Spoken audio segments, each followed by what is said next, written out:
পড়ানের ভাই এবং বোনেরা, আজকে তোমাদের জন্য একেবারে রেস্টুরেন্ট স্টাইলে এগ মাসালা কারি তৈরি করে দেখাবো। খুব সহজ রেসিপি। প্রথমে ডিমগুলোকে সেদ্ধ করে এভাবে একটু কেচে নিতে হবে। এরপর সয়াবিন তেলের মধ্যে পেঁয়াজ কুচি 1 কাপ ভেজে নিতে হবে। ডিমটা কিন্তু এক সাইড আমরা কাটবো এভাবে, 2 সাইড না। এরপরে হাফ চা চামচ করে গরম মসলা দিয়ে দিলাম, তেজপাতা, গোলমরিচ, লবঙ্গ, এলাচ, দারুচিনি।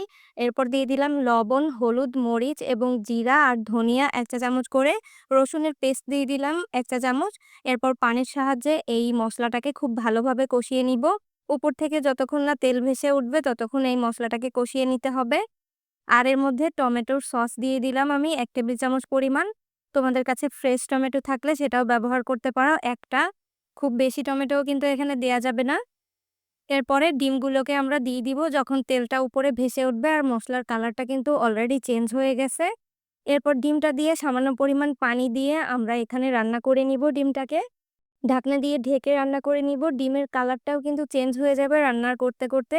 আর আমি এই ডিমটা কিন্তু তেলের উপরে ভেজে নেইনি। অনেকের ডিম ভাজতে গেলে কিন্তু ফুটে উঠে গায়ে ছিটে। তাদের জন্য কিন্তু এই রান্নাটা অনেক বেশি সহজ হবে। তুলে নেওয়ার আগে আমরা ধনেপাতা কুচি দিয়ে দিব 1 টেবিল চামচ পরিমাণ। এরপর মসলাটা একেবারে মাখো, মাখো হয়ে গেলে চুলা থেকে তুলে নিব। গরম, গরম এগ মাসালা কারি গরম ভাতের সাথে খেতে কিন্তু দারুণ মজার।